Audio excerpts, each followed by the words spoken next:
在地人在地情来看台中的丰乐公园启动着生态平衡的计划，引进着4只的黑天鹅，这个黑天鹅就伫迄昨欢喜来入厝。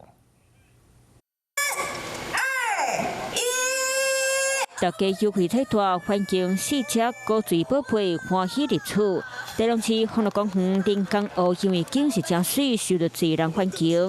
不过这几年正做放生池，和水质变个真歹，嘛影响环境，所以启动生态平衡计划，会继续来调整公园内底动物的数量。那我们希望这样的一个好的教育，还有这样好的生态持续给台中。建设局嘛照黑天鹅生活管理来打造因大所在。